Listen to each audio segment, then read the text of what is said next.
네, 오밤중에 뉴스 함께하고 계십니다. 기역디귿기 3732님, 정치에 관심 없던 사람들도 이번엔 투표한다고 그러더라고요. 예, 그렇죠. 이번에 분위기가 상당히 많이 바뀝니다. 많은 분들이 그렇게 얘기를 하세요. 민주당이 싫지만 그렇다고 해서 내가 윤석열 지지할 수는 없잖아. 이 꼬라지를 지지할 수 없잖아 라고 하는 분들이 많으세요. 어떤 분은 대놓고 아무리 그렇지만 탬버린한테 내가 표를 줄 수는 없지 않겠냐. 또 누구는 야 내가 천공한테 표를 주는 건 좀 아니지 않니? 라고 얘기를 합니다. 자, 그런 분위기가 많이 번져 있어요. 그러니까 분위기 선택은 많이 좋습니다. 자, 그러니까 공무원들 입장에서도 어떻게든 간에 살 길을 찾으려고. 아니 자칫했다가 이번 선거 끝나고 난 다음에 윤석열 진짜 탄핵당할지도 몰라, 나가리 될지도 몰라 라고 생각하는 거겠죠. 자, 왜 그런 생각이 들까요? 예, 국회 다수당이 지금도 민주당입니다. 그죠?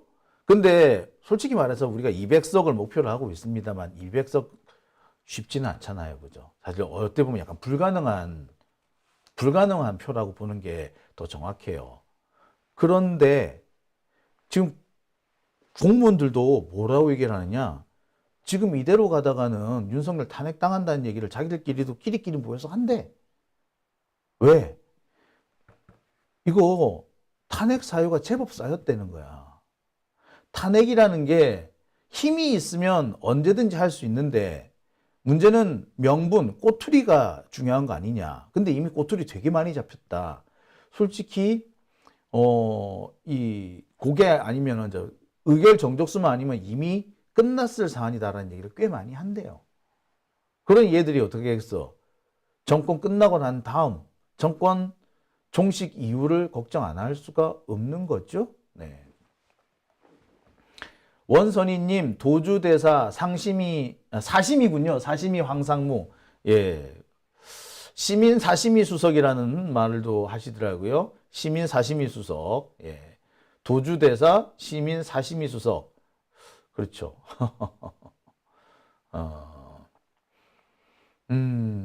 박종현님께서는 녹취록 얘기를 하시네요. 녹취록이 다 떴을 수도 있다. 근데 무슨 녹취록 말씀하시는지, 예. 글쎄요, 보겠습니다. 자, 그 다음에 파라다이스님 오셨고요. 학고방에 사는 디오리님 오셨습니다. 자, 수구레님, 예, 함께 해주고 계시네요. 오늘도 늘 감사합니다. 자, 쑥떡이님, 추억의 메텔님 다 오셨습니다. 자, 오밤중의 뉴스 함께하고 계신 지금 시각 12시 10분 지나고 있습니다. 장수진님, 탄핵 사유 차고 넘쳐요 라고 하셨어요. 그죠? 그 다음에 몰빵 갑시다님 오셨네요. 킹썬님, 황상무 녹취록 있어요?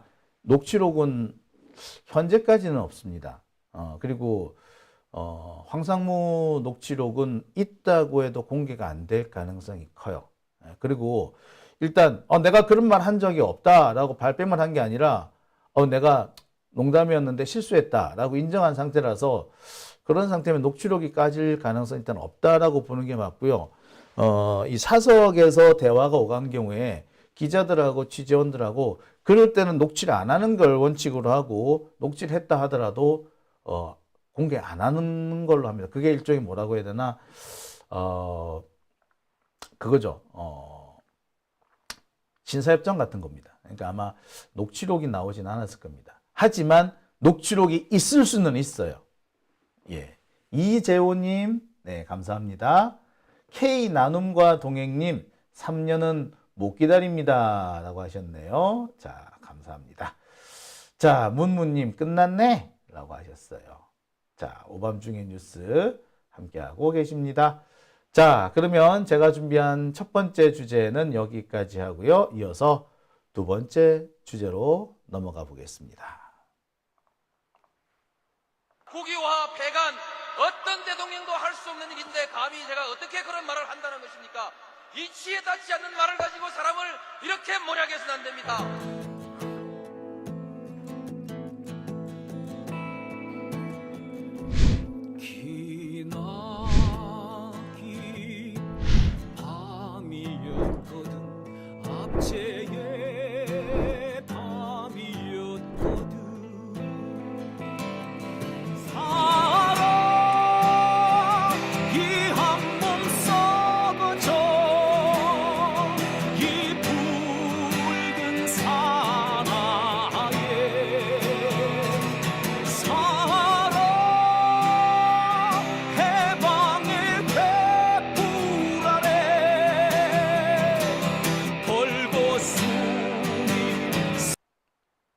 네, 오밤중의 뉴스 함께하고 계신 지금 시각 12시 12분 지나고 있습니다. 자, 제가 준비한 두 번째 주제는요. 제가 한 며칠 전에 잠시 언급했던 내용입니다. 하지만 그 당시에 제가 좀 자세하게 말씀드리지도 못했고요. 좀 이렇게 체계적으로 알기 쉽게 말씀을 드리지도 못한 것 같아서 그래서 오늘 제가 다시 준비해 본 주제입니다. 그때는 조국 전 장관의 그 발언, 속 시원한 발언 기억하시죠? 예. 너희들 쫄았나? 라는 거. 너희들 쫄았나? 쫄았지? 요거에 중점을 잡다 보니까 약간 조금, 두 번째로 밀리지 않았나 싶은 그런 사안인데요. 자, 제가 오늘 준비한 두 번째 주제는요, 조국 방지법입니다. 자, 조국 방지법을 한동훈이 만들려고 하고 있어요. 자, 그런데 그 소식을 전해들은 조국 대표 허허허허 웃으면서 공부 좀 하라고 하세요. 예? 그거는 막 위헌입니다. 아마도 쫄아서 그러는 것 같습니다. 라고 대받아 쳐버렸어요. 자, 한동훈은 정치개혁, 국힘당이 이번 총선에서 내세우는 개혁 공약으로 6번째 공약으로 조국 방지법이라는 걸 만들겠다고 했어요. 아니 범법자 상태에서 한동훈의 표현을 그대로 들자면 1, 2심에서 유죄 판결을 받은 피고인 상태에서 비례대표에 출마해가지고 당선이 되면 아니 나중에 의석이 줄어야 되는데 그 의석은 안 줄지 않냐. 자, 이렇게 못하게 해야 한다 라는 식의 주장이었습니다. 그러니까 비례대표 같은 경우에는 보통 원래 있던 국회의원이 거의 국회의원직을 더 이상 수행할 수 없다. 뭐 사임을 한다든지 혹은 사망을 한다든지 여러 가지 이유로 더 이상 국회의원직을 수행할 수 없을 때 후순위 후보자가 그 직을 승계하게 돼 있잖아요. 근데 만약에 재판 결과 유죄 확정 판결을 받아가지고 물러나게 되는 경우라면 이 의원직 승계를 못하게 하겠다. 즉 그 정당 조국혁신당이면 조국혁신당의 의석수 자체가 줄어들게 만들겠다. 이런 주장을 했어요. 그런 법을 만들겠대. 그래 놓고서는 그 이름이 조국방지법이래. 아이고 참네. 웃겨 죽겠어요. 저거들이나 좀 조심하라 그래. 국힘당에 아마 그 법 적용될 사람들 적지 않을걸요? 자, 어쨌거나. 자, 그런 조국방지법 한다 하라니까 조국 장관 피식 웃었습니다. 그러면서 그거 공부 좀 하라고 그러세요. 이거 위헌이에요. 법률가라면 웬만큼 다 알 겁니다. 근데 어떻게 그런 법률가라면서 아마 형법은 좀 아는 모양인데 헌법은 잘 모르는 것 같네요. 라고 이렇게 세게 꼬집어 줬습니다. 자, 3월 13일 날 한동훈이 기자들을 끌어다 놓고 이런 얘기를 합니다. 유죄 확정 시 비례 승계 불가 조국 방지법 발의. 자, 이거는 주호영이 했다네요. 한동훈이 말을 하니까 주호영이 째깍 받아서 했네. 야, 주호영도 말이야. 지 후배인데 한참 후배인데 그 후배들 참 눈치 보고 살기 힘들겠다. 예. 자, 이 회개한 법은 뭐냐? 자, 이 회개한 법의 내용은 1심, 2심 등 하급심에서 피선고권 박탈형, 그러니까 금고 이상의 형을 선고받은 사람이 국회의원 비례대표 국회의원에 출마해서 당선이 된 경우에 그 이후에 형이 확정이 돼서 의원직을 잃게 되면 국회의원직을 승계할 수 없도록 만들어 놓겠다. 국회의원직 결혼 보충을 할 수 없게 하겠다. 이런 내용입니다. 자, 그러니까 국회의원이 갑자기 퇴직을 하게 되는 경우가 있죠. 돌아가시는 경우도 있고요. 내 몸이 너무 아파서 더 이상 못하겠다 하는 경우도 있고, 이번에 유호정처럼 욕을 잔뜩 먹고 의원직을 내놓는 경우도 있죠. 자, 그리고 상당수의 경우는 의원직 상실형을 법정 선고를 받는 경우가 있습니다. 선거법 때문에, 선거법 같은 경우는 300만 원 이상 선고받으면은 의원직이 날라가, 80만 원 이상, 100만 원 이상이구나. 80만 원 이상 선고를 받으면 의원직이 날라가죠. 자, 그리고, 선거법 아니라 그냥 일반 형사범 같은 경우에는 금고형이 선고가 되면 의원직이 날아갑니다. 자, 그런 경우에 지역구 국회의원은 보궐선거를 하고요. 비례대표는 차순위 후보가 승계를 합니다. 그러니까 비례대표 같은 경우에 보통 명단을 쭉 짜놓잖아요. 1번부터 20번, 1번부터 30번 뭐 이렇게 쭉 짜놓잖아. 근데 당선은 보면 1번부터 10번 정도 되는 게 대부분이죠. 그럼 나머지 20번은 뭐? 나머지 20명 뭐? 예, 대기 상태, 스탠바이. 앞에 있는 10명이 의원직을 상실하거나 사임하면은 그 뒤에 번 사람들이 착착 이어받는 겁니다. 마치 지난번에 열린민주당의 김진애 의원이 의원직을 사퇴를 하니까 김유겸 의원이 의원직을 승계한 것과 똑같은 거예요. 자, 그런데 예외를 만들겠다. 선거법 때문에 선거법이 아니라 이미 국회의원이 되기 전에 이미 유죄 판결을 받은 상태에서 국회의원이 되고 난 이후에 확정 판결이 나와가지고 의원직을 잃게 되는 경우라면 의원직 승계 못하게 하겠다. 그런 예외를 만들겠다는 거죠. 그런데 이와 관련해서 위헌이다라는 얘기들이 나온 겁니다. 자, 그래서 제가 확인을 해봤습니다. 실제로 위헌인가? 조국 전 장관은 그렇게 얘기를 합니다. 방송에 나와가지고 헌법재판소 판결이 있어요.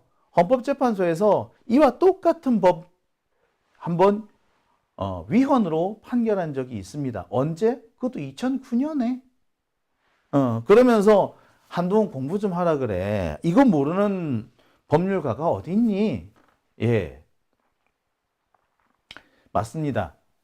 지난 2009년 헌법재판소는 공직선거법 제200조 단서 규정에 대한 위헌 확인 사건에서 공직선거법 제200조 단서 조항은 헌법에 위반된다라고 판결합니다. 해당 조항은 주권자인 국민이 결정한 것을 국회가 일부러 제약하는 것이기 때문에, 사후에 제약하는 것이기 때문에 국민 주권주의에 위반된다라고 판결을 합니다. 자, 정리를 한번 해볼게요. 조국 전 장관이 말한 사건은 헌법재판소 2009년 판례 2009 헌마 350 사건입니다. 공직선거법 제200조 2항 단서 조항의 위헌 확인 사건이죠. 공직선거법 제200조 2항 단서 조항이라고 하면 공직선거법 제200조는 뭐 이렇게 쭉 있고요. 200조 2항은 비례대표 국회의원, 비례대표 지방의원 이들에게 결혼이 생긴 때에는, 그러니까 사람이 이제 그 국회의원이 사라지게 된 경우에는 열흘 이내에 선거 당시 소속한 정당의 비례대표 국회의원 후보자 명부에서 그 순위에 따라 차순위 후보가 의석을 승계한다라는 내용입니다. 다만 선거 범죄로 인한 당선 무효의 경우에는 그러하지 아니한다 라는 내용입니다. 아우, 이게 뭔 얘기야? 예. 자, 이겁니다. 공직선거법에는 국회의원의 결혼이 생기면 지역구는 보궐선거, 비례대표는 비례대표 후보 명단상 차순위 후보가 승계를 하는 걸로 되어 있는데, 과거 공직선거법에서는 예외를 두어서 비례대표 국회의원이 선거법 위반 사건으로 피선거권이 박탈될 경우에는 승계를 할 수 없다라고 하는 겁니다. 즉, 정당 입장에서 의석이 하나가 주는 거예요. 자, 만약에 이런 겁니다. 만약에 제가 아까 김진애 의원 얘기를 했는데, 김진애 의원은 당시에 서울시 시장 선거에 출마하기 위해서 의원직을 사퇴합니다. 근데 그게 아니라 만약에 김진애 의원이 선거법 위반으로 당선 무효가 된 경우에는 김의겸 의원이 김진애 의원 그 의석을 승계를 못하게 한다라는 거였죠. 이게 2009년까지 선거법이 그렇게 된 겁니다. 자, 그렇게 되면 어떻게 됩니까? 당시 열린민주당은 의석이 하나 줄었겠죠. 이게 2009년까지 선거법 사항이었습니다. 이에 대해서 헌법재판소가 소송을 제기했고요. 이에 대해서 2009년 헌법재판소가 위헌 결정을 내립니다. 한 가지 재밌는 사실 하나 알려드릴게요. 바로 이 2009년 헌법재판소 위헌 결정, 이 사건의 신청인, 청구인이 누구냐? 이 사건은, 이 법률은 위헌입니다 라고 위헌 청구를 한 사람이 누구냐? 네, 김진애 의원님이세요.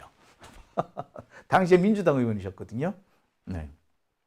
김진애 의원님이 이 사건 청구인입니다. 그래서 위헌 선언을 받아서 김진애 의원님께서 국회의원직을 승계를 하셨어요.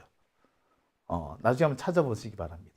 제가 이 판례를 보면서 되게 재밌다라고 생각했고, 제가 계속해서 김진애 의원님은 이 사건 설명을 하면서 예로 드는 이유가 거기 있습니다. 바로 이 사건의 청구인이 김진애 의원입니다. 네. 자, 2009년 헌법재판소는 뭐라고 얘기를 하느냐? 이것은, 자, 위헌이다. 자, 공직선거법 제200조 2항 단서 규정은 위헌이다. 자, 200조 2항 단서 규정을 제가 읽어볼게요. 다만, 당선인의 선거 범죄로 인한 당선 무효가 된 경우나 소속 정당이 해산된 때 또는 임기 만료일 전 180일 이내에 결혼이 생긴 때는 그러하지 아니하다. 자, 여기서 말하는 당선인은 비례대표 당선인이죠. 비례대표 당선인이 선거 범죄로 인해서 당선 무효가 됐거나 정당이 해산이 됐거나 국회의원 임기 만료가 6달도 채 안 남았네? 그러면 승계를 할 수 없다.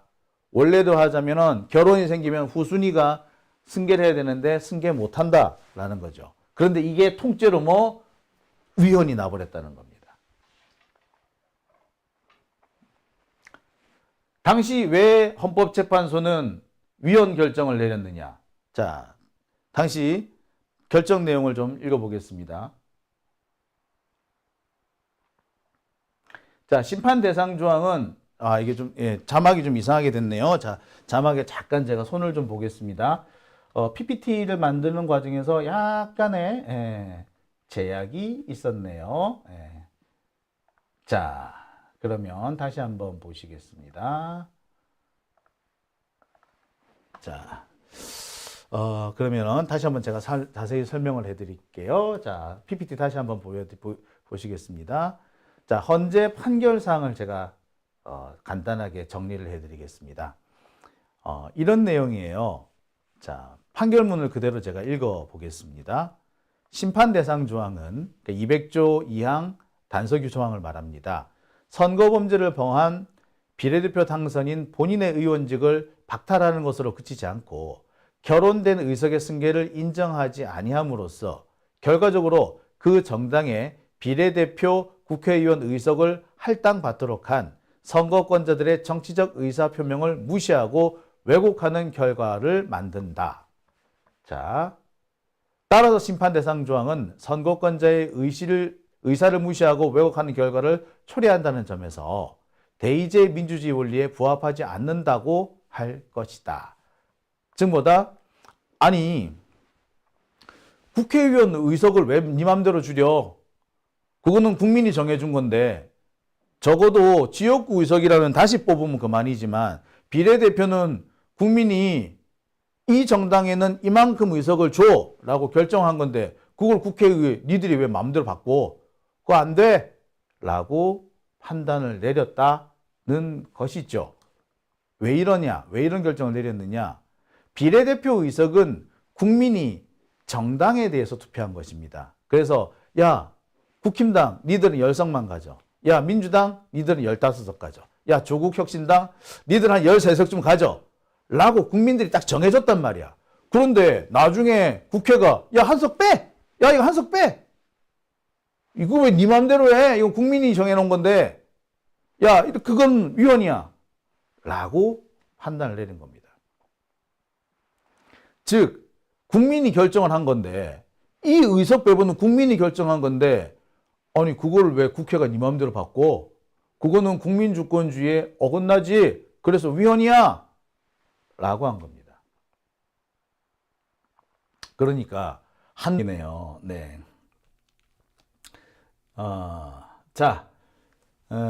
그러니까 자, 마지막 요약을 하겠습니다. 자, 비례대표 의석은 정당의 의석을 보장하려는 국민의 결정입니다. 따라서 비례대표 의석 승계를 함부로 제약해서는 안 된다는 거죠. 그렇기 때문에 비례대표 의석 승계를 막는 일체의 행위는 다 위헌이다 라고 판단한 겁니다.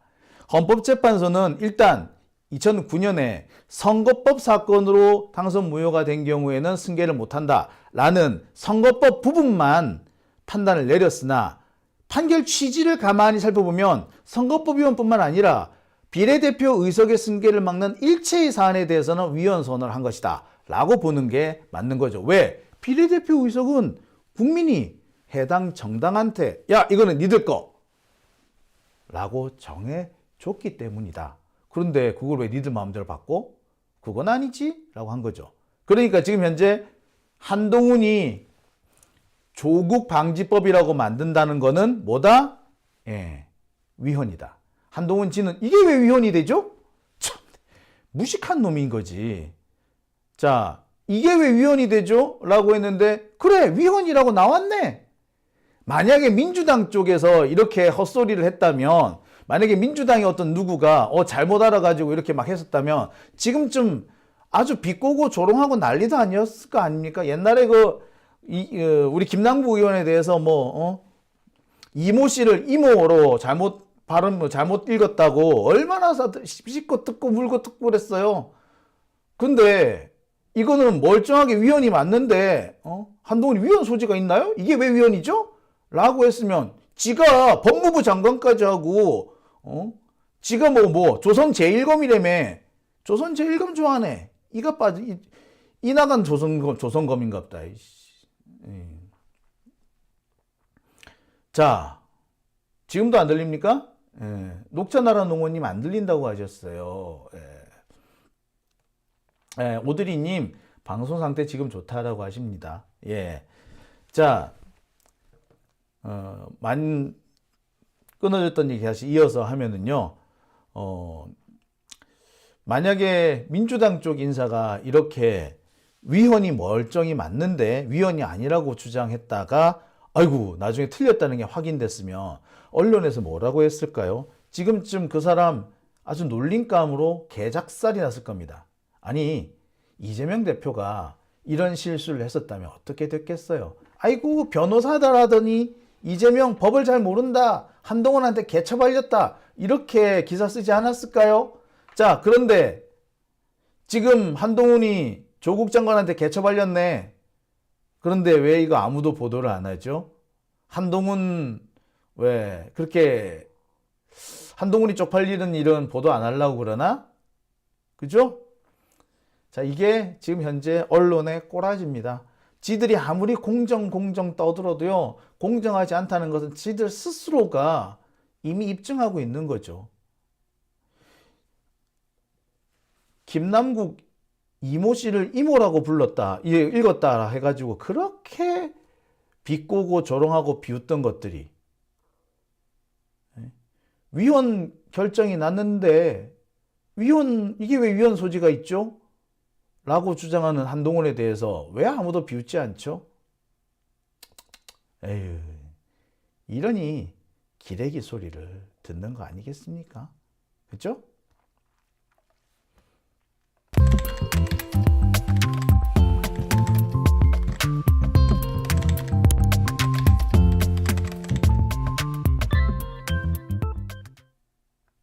네, EQR님